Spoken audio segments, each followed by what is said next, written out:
sound.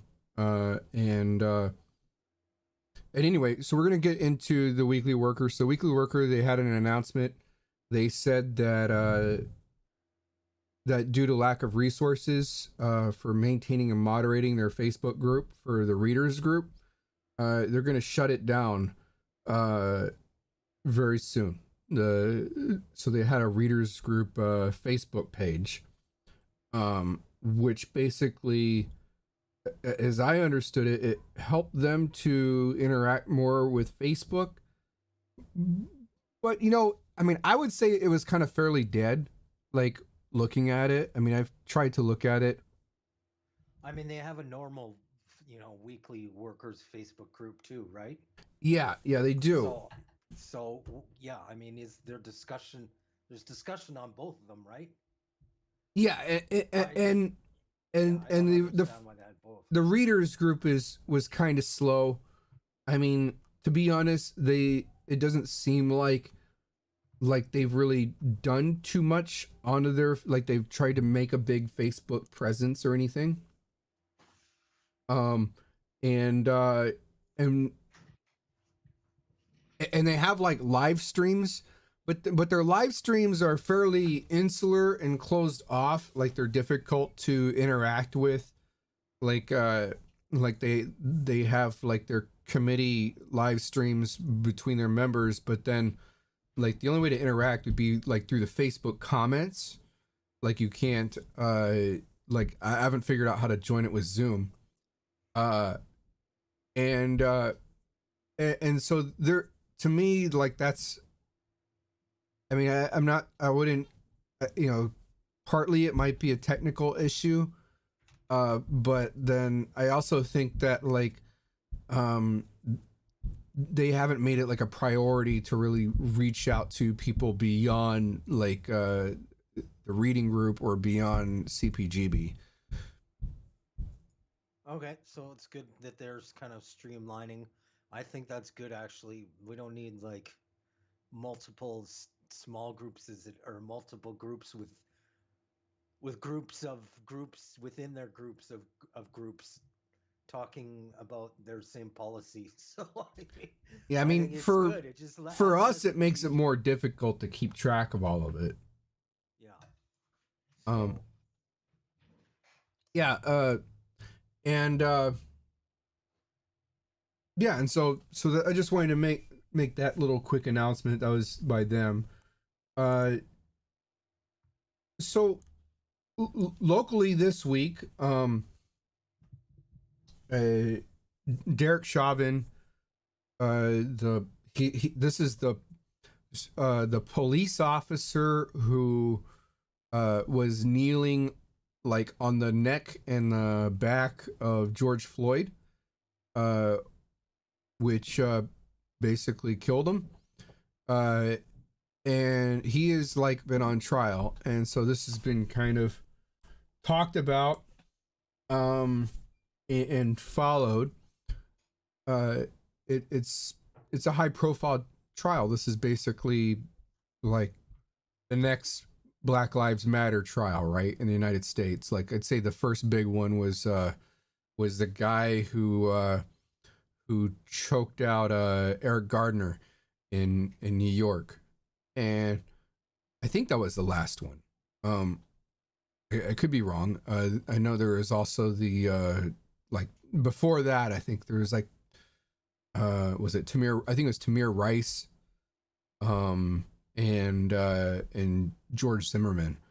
But but anyway, this is like kind of the latest high profile trial.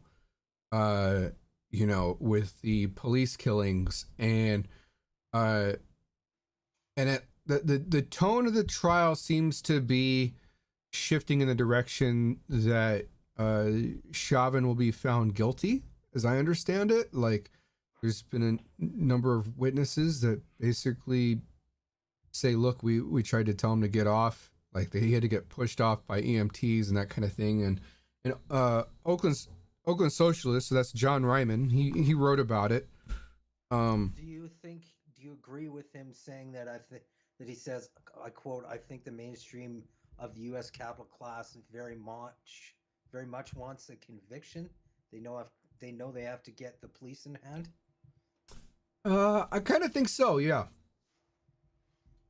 Yeah, I think. Yeah. I mean, these. I mean, what do you see? I mean, you think there being a? I mean, at this point, there definitely After there'd be an explosion. Every one of these trials is basically, or almost every one of these trials has resulted in the officers being acquitted, and so they've been let off the hook. And every time there's an acquittal, the movement grows bigger. Yeah. And because people get more upset, and they lose more faith that the system works. Right, that the justice system, that there's any justice in the justice system, and that it's fair.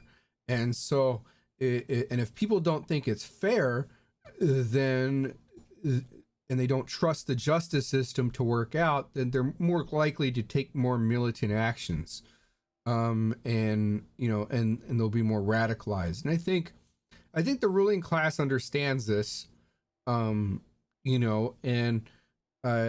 there's of course a dilemma, because they have to balance that out, with this illusion of fairness with protecting their police, right? Like the capitalist police, and so yeah, so that's the issue, and before they've mainly leaned on the side of protecting police, but it's like this case, like, and is like really blatant. There's, not saying that the other cases weren't really blatant, but this one really blatant. The movement's been getting bigger, and yeah, and it's they don't want the movement to get bigger. Basically, they don't want the Black Lives Matter to become more militant or to get bigger. They don't want more marches. They want to basically nip it in the bud and have some Super Bowl commercials, and basically say that's that. Yeah. All right. So I'm just wondering where he got these numbers from, and that's one thing that I'd like to see a little bit more, from writers. Some do it, some don't, but when we're talking about statistics, I think we need links to sources. Not that I don't believe him, but halfway down he starts talking about like numbers of police and the offenses and stuff. Right. I just would like to know where that information came from, just for further reading, and I think that's kind of important to put sources in there. Yeah, I think there's a lot of poor citations. Yeah. And that's what you're suggesting, right? Like some. Yeah, just better. I mean, as a community, I think that helps a lot more when we're sure. Especially with the confusion on like people just because there's a lot of people out there, not on our side that just throw out fucking random bullshit numbers. So yeah, I mean, I think that's good on our. It would be better on our part to nail down these sort of technical aspects. But besides that, what do you think about the other news that he has to say? The Biden's infrastructure spending proposal, the voter suppression and COVID-19. Yeah, I think his main point about Biden's infrastructure spending was that Biden was going to increase the tax on the wealthy, from 22 to 28, right? Yeah, I mean, I think John also called this one too about Biden having to do something like this, because there's a lot of unrest. So I think he called this one. Well, I don't think they have a choice, because they have to have a way to fund the infrastructure spending. Yeah, well, I know, and I mean it's not they can't go neoliberal anymore. Well, I mean they could though. Well, the big issue is, I mean, they don't want they have to tax the wealthy, and the reason is because the wealthy has all the money now, like, because of the inequality in the United States. And so like basically most of the wealth is in the wealthy, is in the ruling class's pockets. And so like overwhelmingly, like it's not even like, Sure. it, like like it's really, going back to like the Occupy days and stuff, it's even more outrageous now.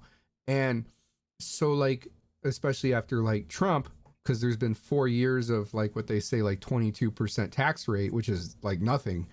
And so so Biden has to get it from the wealthy. And like, sure, like they could just print it out of thin air, right? Like print the money, but that would cause inflation, and that creates a lot of inflationary fears with the capitalist class. And that's even worse because that inflation would mean that basically you make less money. Sure, but part of it, they're still doing that though. They Yeah, still I are mean, I think printing. they're still They doing still some of are it, with, but yeah, with. I mean, I'm not sure. I mean, I'm not sure when was the last round of quantitative easing. yeah, Anyways, yeah. I mean, yeah. But I see your point. yeah, You but know, now, but I'm saying is they can't. I don't think. You know, this austerity thing is kind of been debunked, and it's on its way out. People have discovered that, and they're angry. They can't. What I'm saying is they can't get away with that anymore, saying, oh, we need more cuts to spur business and blah blah blah blah blah. now, even if Those Biden wanted to pitchforks. raise it 35%, like I think that there'd be a low likelihood that he would do it like overnight, like even if he wanted Yeah. to. And the reasons, because it would crash the stock market, and the stock market's been crashing for the last like since Biden got elected. Yeah. It's been like on the ropes, and so it's been, and so it basically it would really crash the stock market hard, and then Biden would get heavily criticized for that, right? Um so this is like the safer way for him to ease into taxing, because it to do it through like incrementally, basically. um uh and it doesn't freak out the ruling class. It's basically like considered an acceptable way of doing it. Now I do think that John's point of like how the Democrats, like the Republicans will take and the Democrats like will give back like 75 or 60% of whatever they took, right? Yeah. Now, yeah, so it's very possible like Biden's not going to tax the ruling class anything more than 28%. I think it's very likely. Um, at least, not for a while. Uh, Yeah. but I think it's kind of starting to seep in that that the United States, its infrastructure is falling apart, and I think the ruling class is starting to kind of understand that, and the reason is because of China, Yeah. because like it's not keeping up with China, basically, Yeah. like I in mean, any way. yeah, I mean, you're starting to Like, see the memes all over the place right, of like, yeah, everywhere else. This is our trains, and this is their. right, Everybody else is. exactly. And the ruling class isn't blind to that either. Like, and yeah, it's easy to be blind when you own a private jet, and you own and then you have a limo with a chauffeur, and a fleet of Yeah. Mercedes and Rolls Royces and Well, stuff. I mean, even that, like now, like I was. There's a lot. I mean, a lot of Americans don't. A lot of like Americans, in the South and stuff, can't travel and stuff like that, and like. But I Right. mean, even as I was driving through the states numerous times, I was shocked at like how how much inequality and how large poverty areas were for the size of wealth in that country. Yeah. I was shocked like a few times. I like and like municipalities with garbage all over the place and like big areas of like I'm not saying that we don't have poverty up here. Of course we do in homelessness, but I was like fucking blown away how big it is down there and the amount of wealth that is down there. And I think a lot of Americans too are starting to realize, they got fucked over, big time. Yeah, I mean, like, I think, so I think the ruling class wants like an infrastructure revamp. I mean, or at least a section, a decent section wants it. But and I think it mainly has to do with keeping up with the Joneses here. Yeah. So on to this next part.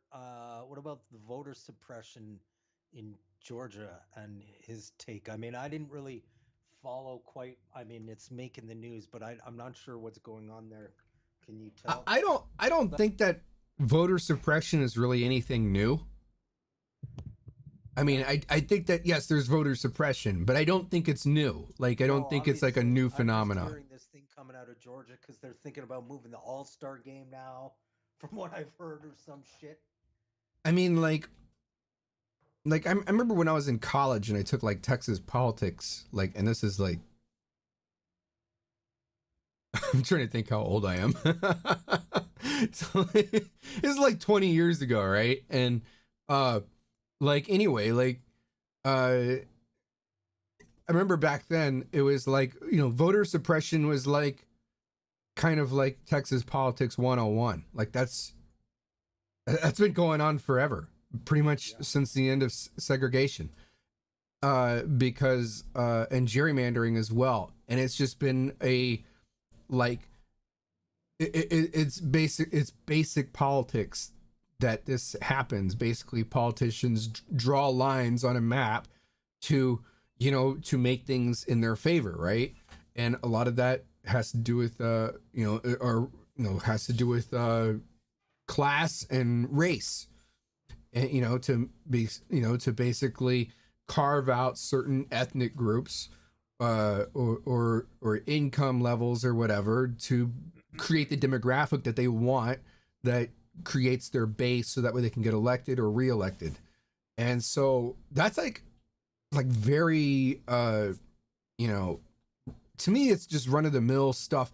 Like sure, it should be opposed, and yeah, there's been a lot of voter suppression like under Trump, but there was a lot of voter suppression under Bush. Yeah. Okay, so nothing new there, nothing to report. What about I don't think that's very new. Anything else on what he's got to say about COVID or political corruption with Matt Gaetz? Yeah, he says that like he says that there's a foreign affairs summary of the WHO investigation. I haven't read that foreign affairs summary. And then but basically he says that COVID wasn't leaked from a lab, which to me is like, I thought that was kind of already the consensus, the scientific consensus, that it was not leaked from a lab. Yeah. I always thought that was a conspiracy theory. I'm glad that they confirmed that. But yeah, like, to me that's not too much of a surprise based on everything I've read. And he apparently, he says he says that China is a Bonapartist regime. I'm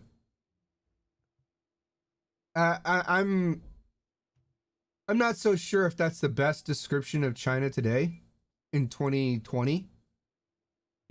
Like in 1960s, maybe I could see that. Yeah, China's a Bonapartist regime in the 1960s, 1970s, even. I think the 1980s, I don't really see it as that as much anymore. Started to what? Lean towards what instead? well, China in the 80s it began to privatize, right? And then in the 90s, like privatization really kicked off. And as privatization kicked off, the capitalist class basically grew, not only in numbers but in power. And the bureaucrats, who is basically the Bonapartist bureaucracy that China had, basically weakened. And as I understand it, Bonapartism, it basically the name comes from like Napoleon Bonaparte, right? And so Napoleon Bonaparte, he came out of the French Revolution. So there was the French Revolution, and then and Napoleon Bonaparte was, a military person, and he basically crowned himself emperor and took over France, with absolute rule. And so he basically hijacked the French Revolution. Right. And that's basically what Bonapartism is. But it's the regime that hijacks the revolution. And that's what and so it has some revolutionary traits. It has like some sure. It has some genes of that, but but China today, to me, it's not really. I wouldn't really describe it as a Bonapartist regime anymore. Okay. I think it's safe to say it's imperialist, and it has one party, but just because it has one party and they call themselves communists, it doesn't make them Bonapartists, in my opinion. Okay. And what about this last one about political corruption and Matt Gaetz? Is this something we should be keeping an eye on? Like the next Donald Trump wannabe? Who is this? He's like being investigated. I've never even heard of this guy. I mean, I know sometimes I'm kind of out of the loop with these things. So I'm kind of the last to hear about who's popular with the Republicans and that kind of thing. But he says that he basically he's in trouble for crossing state lines with his 17-year-old girlfriend, which means like, so he's been charged with child sex trafficking. And so I don't know, like, if this is going to become a big deal or not, but like at the end of John's little summary of this, he says that Rachel Maddow has an excellent show on this. Okay, so Rachel Maddow is like a liberal pundit, right? Like more of a neoliberal pundit, actually. But she's like a liberal pundit on, I want to say on MSNBC, and her career goes way back to like the Air America days with like Al Franken. And so he's referencing Rachel Maddow, for like an excellent show on this. I'm not so sure if it's that important if Rachel Maddow is talking about it. Yeah. Like I don't. Yeah, it's this important because now I don't know because I guess this is from hooked up with Gaetz as a teenager. Yeah, so he was like, well, so that was like she's 26 now, so 9 years ago that would made him like 20. Yeah, but okay, so he's a creep, and he's a Republican, but to me, like, even then, it's really not. They're getting married too. But is this really important? Like, is this? I don't think it's that important. 17 too. Well, yeah. Well, you're thinking about his relationship with this girl, but is Gaetz important? That's what I'm saying. I don't even think Gaetz is important. Yeah. Like, all right. I've never heard of him. Let's move it on then. Yeah, I think, John Ryman has a tendency to kind of like look at mainstream news sources as like a source of importance of things that are important. but they're not always things that are important. You know, like there's a lot of tabloid bullshit in the mainstream news, as you know. I know. That's what I was kind of thinking. And this looks like tabloid bullshit. And John Ryman's getting to be, I'm going to get reamed for this. He's getting to be that age where he fucking looks at tabloid news a lot and thinks it's significant. Yeah. That boomer age. So like, Uh-oh. okay, so Myanmar. So Myanmar, you know, recently I posted to Marxist internet discussion group on Facebook, and I said that basically Marxists are not talking about Myanmar very much. And I still stand by that. There are like two groups. There's one member of like the IMT and like one member of Red Flag that basically posted articles that were 3 months old on Myanmar. This is an IMT article. This is recent. This was April 1st on Myanmar. And this is by, I think it's one of their editors, Fred Weston. I think I'm losing Andrew here too. Andrew, you got your camera working? Just a sec. Yeah. Hold on. Oh, there it is. Okay, so I still think that the left in general, especially like the Marxist community, has not really said very much on Myanmar.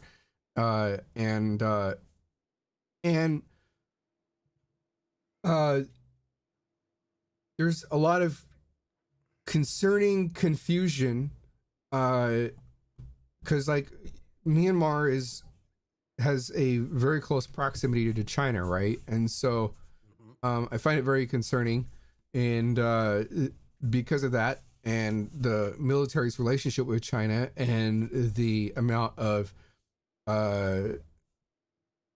People's Republic of China sympathy that there is within the Marxist community, like kind of like blind sympathy, and how it's going to spill over with Myanmar. And again, just to start off on technical aspects, we need sources of this too. Like on the second paragraph, it talks about videos surfacing of people being shot and stuff. At the very least, we should have some links in there and stuff. If they're gonna, I agree, but there are definitely videos of people being shot on like Reddit. There like definitely is, but we need. I'm saying, for as Marxist community and the way we think, we need better written, substantiated articles. I don't doubt this part because it's all over the news. Yeah, like I've definitely seen some videos of like military personnel literally just driving through the streets and shooting people, and so now one thing the IMT, and I've been critical of the IMT for this, like I'm glad that they don't say join the IMT to stop, you know, what's going on in Myanmar or something like. I always expect that with them, like but you know, they have a couple slogans, and they do this, you know, these for an all general strike, for armed workers defense force, and prepare an armed people's uprising to overthrow the junta.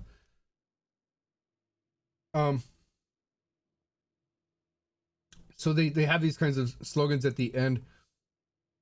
One thing that they don't do at all, as I understand in this article, and most, you know, a lot of other articles I read by them, and it's one of my big criticisms of them, is that they don't acknowledge the rest of the Marxist community and what they're saying on the issue or not saying on the issue. Because it's like, okay, so you're calling for, like, you know, workers like leaders, you know, basically a workers' party and workers' leadership and a workers' defense force, right? And they have all these, they have a lot of analysis on what are bourgeois parties, right? Like the NLD, they talk about the KNU, and so they talk about these like bourgeois nationalist parties, like, but it's like, okay, so like I'm totally fine with talking about, you know, what the different sections of the bourgeoisie wants out of this, and what, you know, as well as like the military and stuff. But what are the groups that claim to represent workers or claim to be trying to build a party for workers? What are they saying? Because that's important too to talk about. And IMT doesn't say anything about that. Yeah. And that's a frequent pattern in not just their articles. I mean, I'm kind of picking on them now because this is an IMT article, but like a lot of groups, most groups don't do that. And to me, that seems like sectarian and opportunistic. And I know I've pointed that out to like a couple IMT comrades, and I'll use the term comrade because we're kind of on the same team. We're in the same community, but like they basically these IMT comrades, I've pointed it out to them, and it's like they're like, oh, well, you're just being mean, and and you're not being fair to us. Yeah.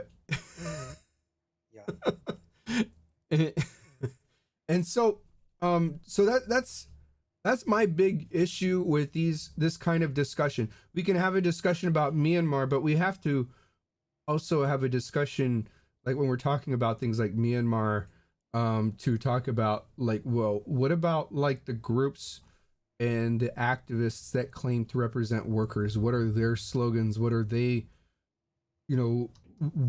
what are their mistakes? What are their, what are they doing right? What are they doing wrong? Like, can we have like kind of like an analysis of What's going on there, Art?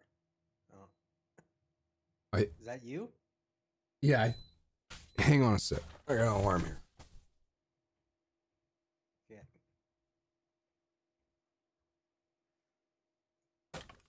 All right. So yeah. So just quickly to end that, and then let's. Okay, hold on. I want to post something. Here's like for any other comrades listening. Here's just the Wikipedia, and there's maybe some links to the parties and stuff, to the Communist Party of Myanmar. So if there happens to be any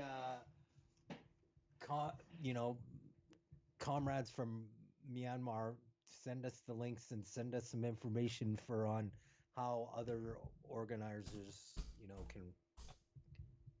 can get in touch with each other there.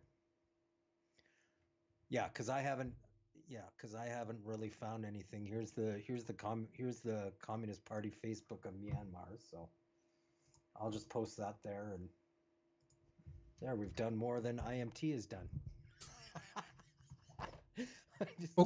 Okay, so anything else, or do you want to move on? Well, let's talk about China. Okay. So I think that China is going to be.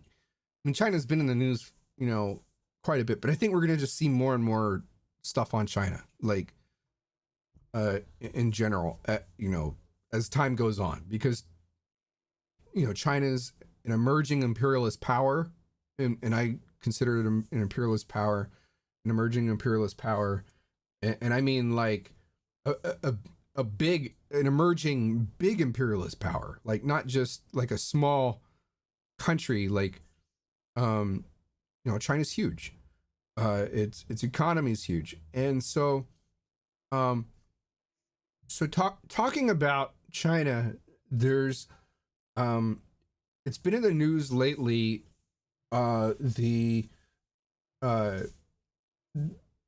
Basically what's been going on in Xinjiang with the Uyghur people, and there's been a lot of finger pointing about like genocide with the Uyghur people, especially within the last few weeks. Like it's ramped up. It's been kind of going on for a while, but it's ramped up more in the last few weeks. I think, didn't Canada recently put out a statement saying that China was engaging in genocide? Well, a while ago by one of the I'm not sure if it's went through the, but like a couple of the parliament members did. Yeah. So I'm not sure. Yeah, yeah, just yeah, conservative lawmaker, but I don't think it's an official statement by Canada yet. But they are, yeah, they are concerned. So so there's been these statements. I think the UK did too. There's been a lot more finger pointing, and this is like concerned. You know, many within the Marxist community that basically it's just like a build up to conflict with China, and under the pretext that there's a genocide going on over there and that the rest of the world needs to stop it. Now, And let's be honest too. I mean, that may be, that probably could. I mean, that might be the case with the U.S., but it doesn't mean that it's not happening because we've seen genocides happen with nations with less resources. For example, Rwanda, that's just happened, but it doesn't mean that it's not happening, and that just because they're using it doesn't mean it isn't happening. So yeah, I mean, um, a I mean, I think like when most people we're talking about this like right before the show, like yeah, I think when most people like think of genocide, they think of like the Holocaust, like the with the or Rwanda Nazis or something. or But there are Rwanda. different levels and there are different stages that lead to that, They're and there's thinking different about cultural mass murder, basically, yeah. right? And um, now I understand that the UN definition is much broader than that because it like encompasses like culture and destroying like a group's religion and that kind of thing. Um, and so, but there's no like and so the line gets blurred, like in that regard. Um, but uh, there does seem to be an increase in rhetoric against China. There's recently like the boycotts by like the big brands like H&M and Nike and stuff um on cotton uh from uh Xinjiang, and so the Weekly Worker, like, and this is like last week, they had like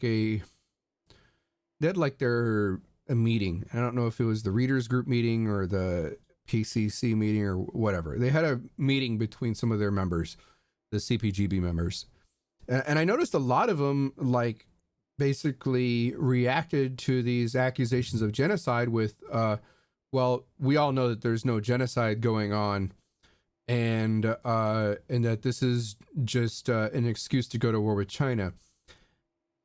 And they're very dismissive of basically what's going on, as far as like China's relationship with the Uyghur people. And uh, and so, and I think Dan Lazaire's article here kind of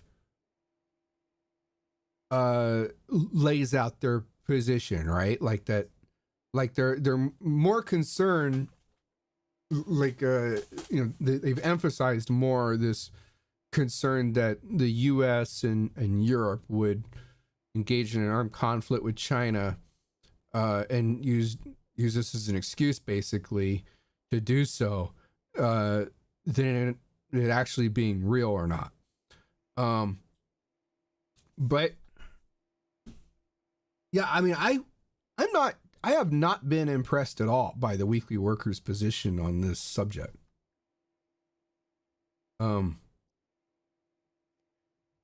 Like, Yeah, I mean, I would have, I mean, I think there needs to be a separation, a clear separation from murderous rampage genocide and cultural reprogramming, which even like the tankies don't deny, saying that there was a threat before and there was large evidence of that, and that and the Chinese government has instituted a policy of, bringing in Han people for resettlement, to stabilize it from being a Right. majority Uyghur dominated region, which they'll never give up because it's part of the Belt Road Initiative and all of the resources and all of that. I mean, even there's some evidence that the U.S. tried to help, back during the war, during, just post, you know, this has been going on for, longer than a decade of because there has been some instability beyond the borders and stuff. And there are a fear of that happening and spreading, but it is most definitely, imperialist based. They need that route. They need that shipping route. They need something done. And I mean, it constitutes exactly what they've done here in Canada with the Indigenous people, sending them to schools, taking them away from their families. I mean, like everybody speaks out about it here. And even in the Marxist community, I've seen a lot of these same people speak out about it. Even on that basis, they're doing the exact same thing in China. Yeah, and they're, speaking of that, I mean, I was talking to you earlier. It's like if we say that these aren't like acts of genocide, then we're definitely going to say like uh the what do they call them, the schools, for Rural. Indians to assimilate them, like those schools weren't acts of genocide, right? And it's like, and so I mean, it's I like mean, that's actually an ongoing debate here. yeah, Because I mean, the United Nations said it was an act of cultural cultural genocide, right, and I mean, there needs to. I mean, that doesn't mean we're calling for an armed intervention with China, but it just right. means, we've got to, this has to be recognized as, something that's not, not that doesn't align with, Marxist values. And I mean, it kind of reminded me of like, well, from one end, the guys that are, the far tankies that we disagree with, they're like, well, what do we do about this? We got to do something. And it reminded me of like, because I've talked to my Filipino coworker or friends that a lot of Filipinos work at this company that we do business with and stuff, and they're like, I was like, what do you think of Duterte? He's like, well, they're like, well, a lot of us liked him at first, and he was, supposedly getting rid of bad people, but where's the line? They're scared, because they hear of like drugs being planted and stuff like that. I mean, so what? That's exactly the point. I mean, you've got to be able to question this kind of immense power and kind of indoctrination of people, because that's how all this shit gets started you know Yeah. with the propaganda with Hitler, with like same in Rwanda. My sister was there and analyzed it. They were broadcasting hate speech about like, propaganda about like about one side. The government was doing that, and that enraged the citizens. I mean, you've got to watch all of this, you know and at the very least, this kind of re-education is going on, and everybody, and I mean, that's undenied. Yeah, I don't like to use the term like re-education, because like to me that's a euphemism. Yeah. You know, like these are detention centers, or you can call them concentration camps. Um, I mean, even going back to concentration camps, it's like the debate that we had in the United States. Like, are the detention centers of immigrants from Central and South America, are those concentration camps or not? Because they're not killing anybody, right? Like, Yeah. they're not. I I mean, mean, yeah, and people we've are dying, but it's like they're not like putting people in gas chambers. Yeah. I mean, we've spoken out about that too. I actually Right. haven't I actually haven't seen any of the only time I've seen the community that we're talking about, that we're speaking out against, that are denying this, the only time I've seen them speak out about like those things in the detention camps is when they've compared it to China. Yeah. Like they don't, yeah, I mean, we got to speak out about all of this shit. You know, and we brought this up on the show multiple times Yeah. too. I mean, it's yeah. Anyways, So so this other thing in the Weekly Worker is basically this other article, and this is by who's it by? Which one is this? I think it's Fope de Han that wrote this one, but this one's kind of criticizes Daniel Lazaire's position, where Lazaire dismissed allegations of genocide and basically downplays what's going on. In my opinion, downplays what's going on there. And this article basically says, hey, we need to do our own investigation. And it to me, it's like, it's clear that there's a lot of,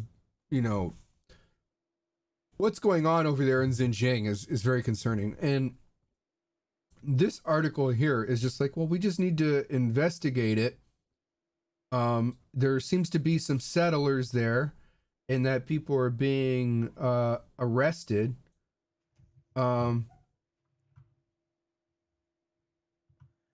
And then it says, like, we don't need to reproduce capitalist propaganda.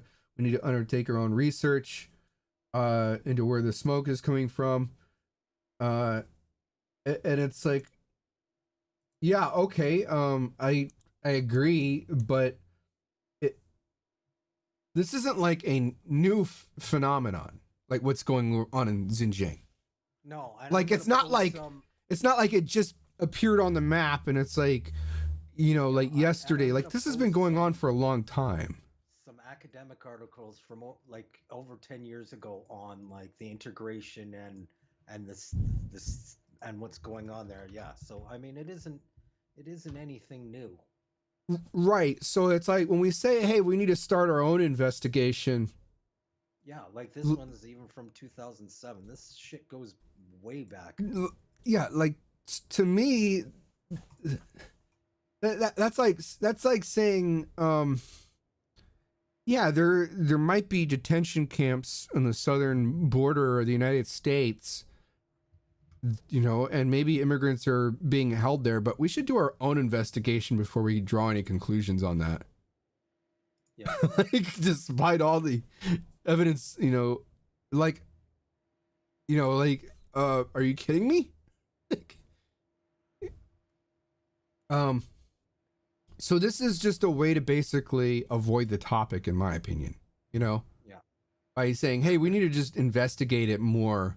How much investigation do we need, really? Yeah, because I mean, people are just trying to, it's anti-war and stuff. I'm like, no, I mean, there's complicated issues there. The region was pretty unstable. There was growing unrest for a long time, mostly because, largely because China didn't develop it at all. Was last on one of their last regions on their radar, but once they started developing the Belt Road Initiative, it's a crucial section.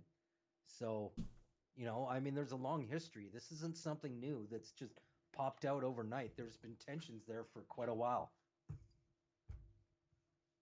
Okay, so this video, YouTube channel, and I want to welcome you. I'm gonna mute it here. So this guy, his videos were shared to the Marxist Internet discussion group. His name is Cyrus Jensen, and he's basically like a professional spokesperson, a marketing consultant, and he did this video basically saying that there's no forced labor in Xinjiang, and that instead what we're seeing, like the cotton production and the harvesting is not done by hand, it's done by John Deere tractors and harvesters, and so that it's all done by John Deere harvesters, because look at this map, and we put John Deere harvesters on the map. and we have an article saying that some harvesters made it to China, and there's, excuse the ad, And then there's like a short video. Let's see if I can find the video here. Yeah.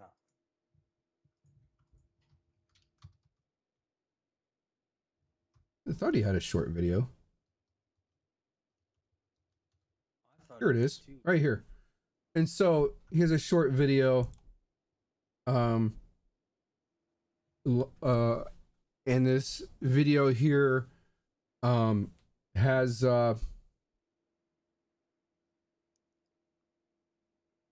it has someone that's supposedly a Uyghur woman who is standing in front of a John Deere harvester, and that's supposed to prove that in the province that produces 85% of China's cotton supply and 1/5 of the world's cotton supply, these are doing all the work of people.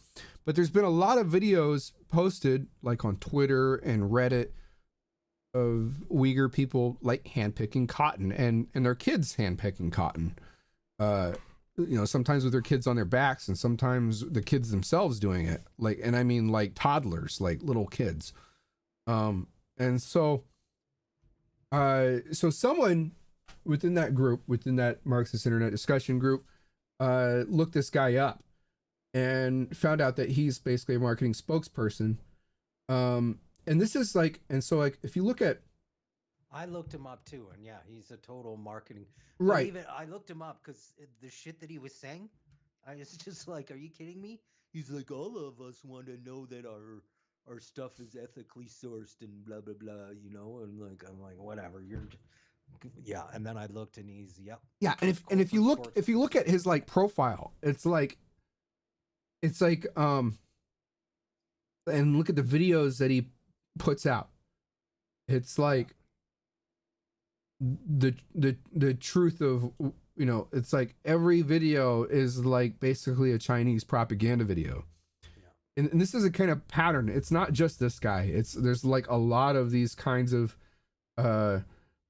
there's these kinds of propaganda spokespeople accounts and that put out these videos for Chinese propaganda, and these videos are being shared widely, and they're being picked up by by people within the Marxist community and shared to different groups. Like the Marxist internet discussion groups, probably just one. I'm sure like a lot of the individual like sects are getting them. Because that video is basically an advertisement for John Deere. Like we were talking before. Like I see so many of these videos promoting like China corporations. I'm like, when did Marxists start stumping for large multinationals?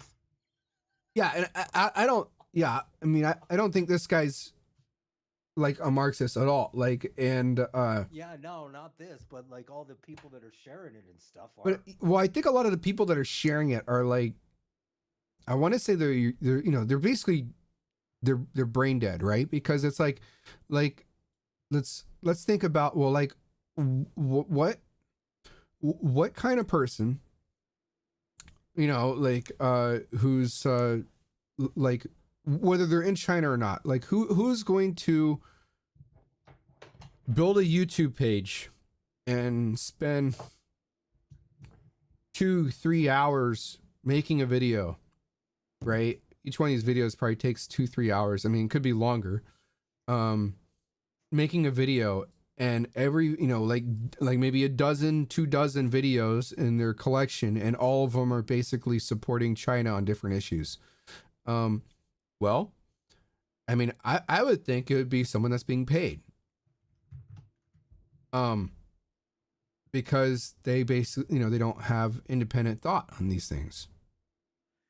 Yeah, I mean, I don't think people get that. I mean, I don't even see, the only people I see in our countries making videos like that post how much they love their country and all the different things are, or political strategists, or very very very rare people.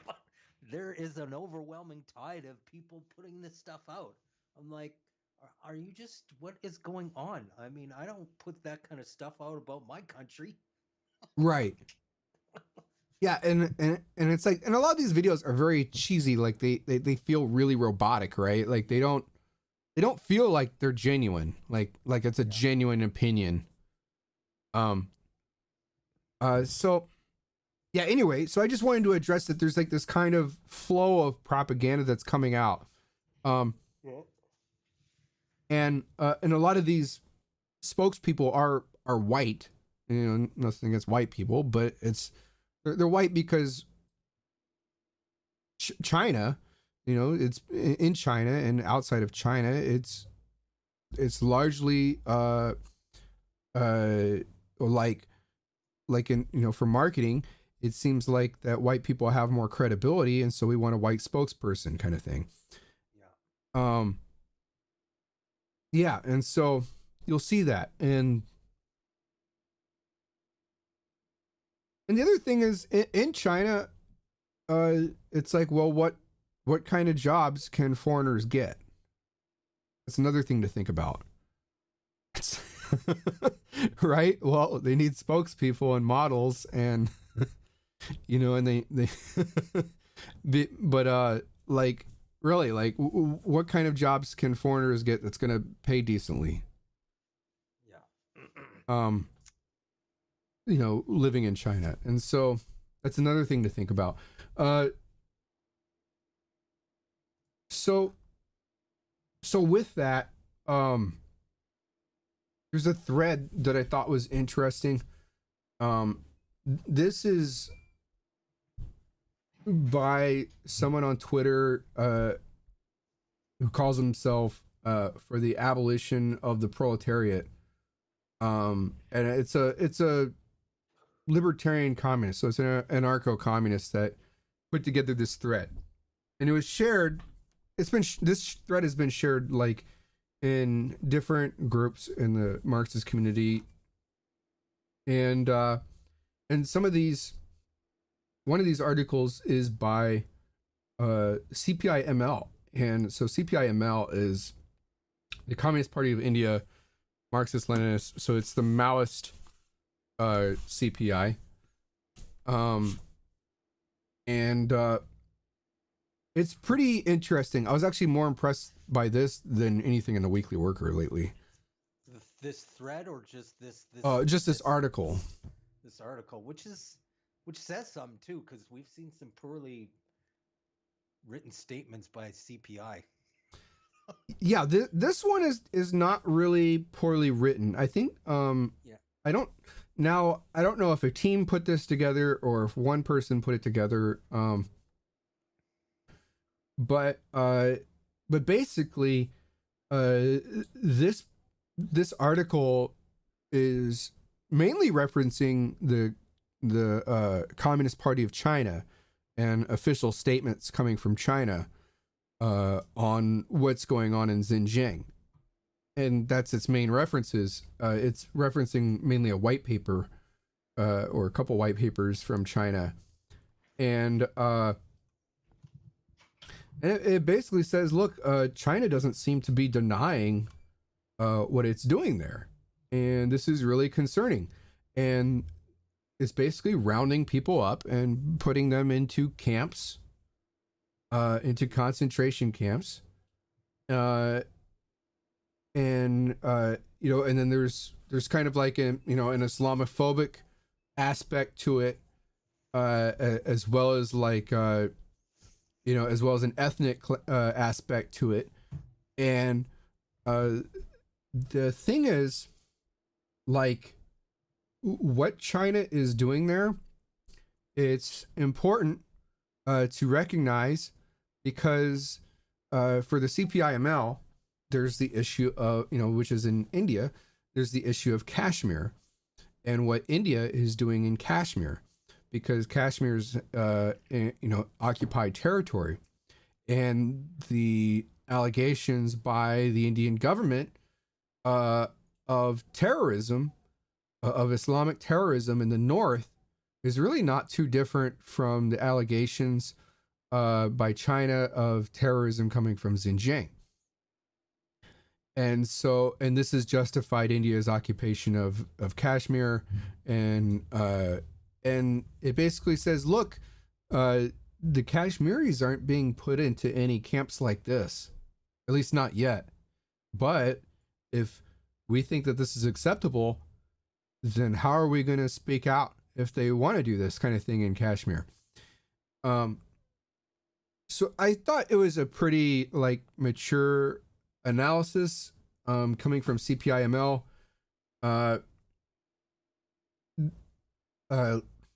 Pretty much no different from the IMT. It doesn't really recognize how the rest of the Marxist community is looking at the subject. But it makes good points regarding Kashmir and the situation there and how it's going to bleed over into India. Yeah. So anyway, I thought that this is worth taking a look at as well. I started to skim it. Yeah, I'm gonna take a read after the show's over, and yeah. So finishing comments for this week, Art. Yeah, I mean, I think we pretty much covered everything. I mean, if anybody has any articles or subjects you want us to talk about, you think that we haven't covered, any groups that we haven't covered, you're more than welcome to post on Reddit, and make a brief statement saying that you'd like us to cover something specifically. I think we will both, Andrew and I will likely cover it. So I want to put that out there. The content that we have here, we pick it out, but we would like more input and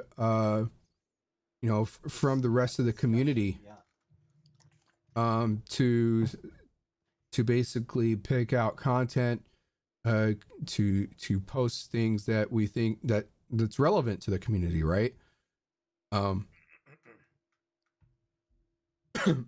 And yeah, and also we do read the comments in the chat, and it also welcome to comment down below in the video. Yeah, so I just want to put that out there, that that we are taking, trying to look at all these comments and looking at feedback, and to make this show productive and helpful for comrades. Great. Thanks for watching, guys, and we'll see you same time next week, and have a happy Easter. Yeah, thanks everybody.